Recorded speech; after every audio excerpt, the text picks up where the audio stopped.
بسم اللہ الرحمن الرحیم۔ السلام علیکم دوستو، آج ہم آپ کو اوریہ مقبول جان کا جو کالم سنانے جا رہے ہیں اس کا عنوان ہے ایک عہد شکن قوم کا یوم آزادی پارٹ 2۔ تو چلیے دوستو شروع کرتے ہیں۔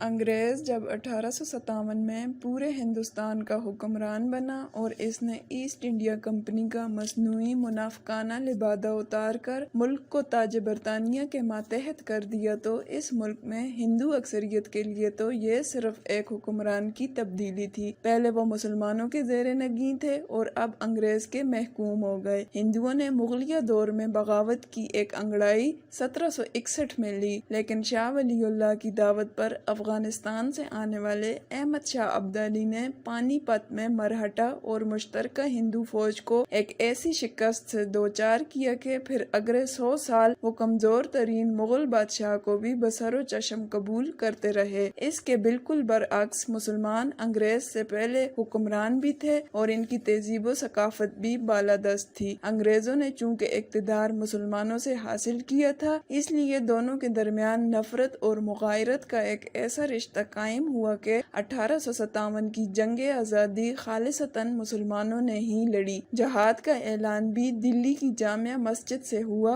اور مسلمان ہی تھے جو بے جگری سے لڑے۔ یہی وجہ ہے کہ جنگ جیتنے کے بعد پھانسیاں، جائیدادوں کی ضبطگیاں اور کالے پانی کی سزائیں بھی صرف مسلمانوں کے حصے میں آئیں۔ اگلے 90 سال اس ہندوستان میں مسلمانوں کے لیے بہت سخت تھے۔ ہندوؤں کو انگریز نے اپنا منظور نظر بنایا، راج دربار میں ان کی عزت ہوئی اور وہ عملاً حکمرانوں کے ساتھی بن گئے۔ مسلمانوں کے لیے اب ایک چو مکھی لڑائی تھی، عزت و ناموس بچائیں، دین بچائیں یا ذاتی و خاندانی زندگی کا تحفظ کریں۔ بیچارے بٹ گئے۔ دین بچانے والے دیوبند جیسے مدرسوں کے مکین ہو گئے اور سرکار کی نظروں میں معتبر ہونے والوں نے علی گڑھ کی راہ لے لی۔ ہندوستان کی تاریخ میں 1920 کی دہائی بہت اہم دہائی ہے۔ مسلمان خلافت عثمانیہ کی بقا کے لیے پرجوش تحریک چلا رہے تھے اور دوسری جانب انگریز کو یقین آ چکا تھا کہ اب اس کے قدم مضبوط ہو چکے ہیں۔ اس لیے اس نے پورے ہندوستان میں پہلے جمہوری الیکشن کروائے، جس میں ہری سنگھ کور کی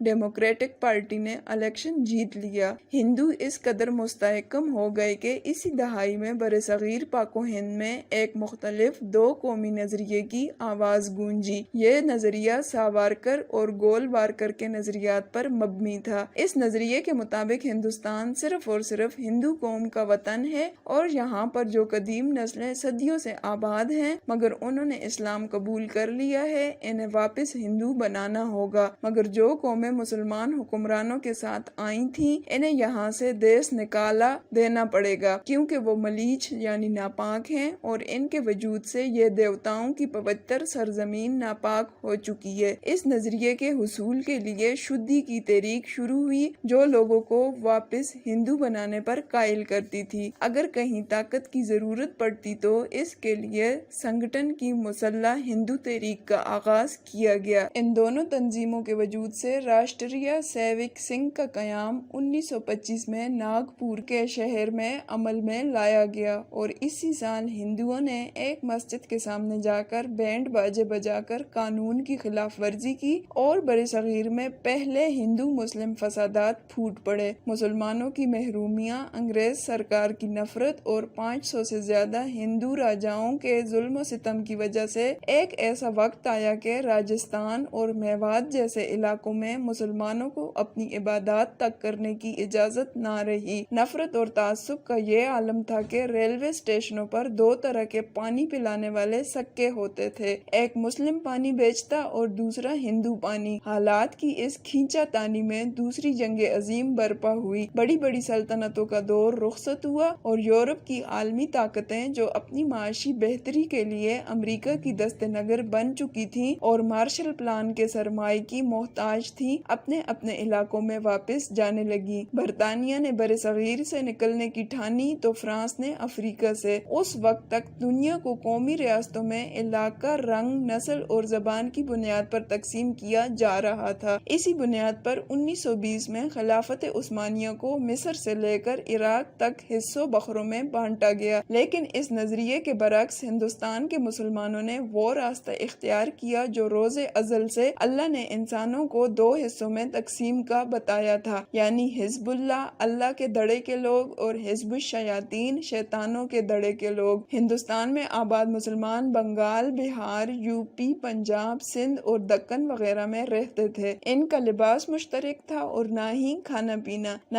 گیت ایک جیسے تھے اور نہ ہی رسوم، لیکن ان سب نے ایک ایسے خطے کا مطالبہ کر دیا جو صرف مسلمانوں کے لیے ہو۔ ان کروڑوں لوگوں کے دلوں میں ایک ایسے خطے کی آرزو بسی ہوئی تھی جس میں وہ بحیثیت مسلمان اپنے دین کے نفاذ کے لیے آزاد ہوں۔ یہ تصور اقبال کے اشعار میں تو تھا، لیکن قائد اعظم کے سیاسی نظریات کی بنیاد بھی تھا۔ یہی وجہ ہے کہ جب قائد اعظم کی 11 اگست 1947 کی تقریر سے یار لوگوں نے ان کی زندگی میں ہی سیکولر لبرل معنی تلاش کر نکالنا شروع کیے تو وہ عظیم لیڈر گن گرج سے پکار اٹھا۔ 25 جنوری 1948 کو کراچی بار ایسوسی ایشن میں تقریر کرتے ہوئے کہا، "Why this feeling of nervousness that the future constitution of Pakistan is going to be in conflict with Sharia laws? Islamic principles today are as applicable to life as they were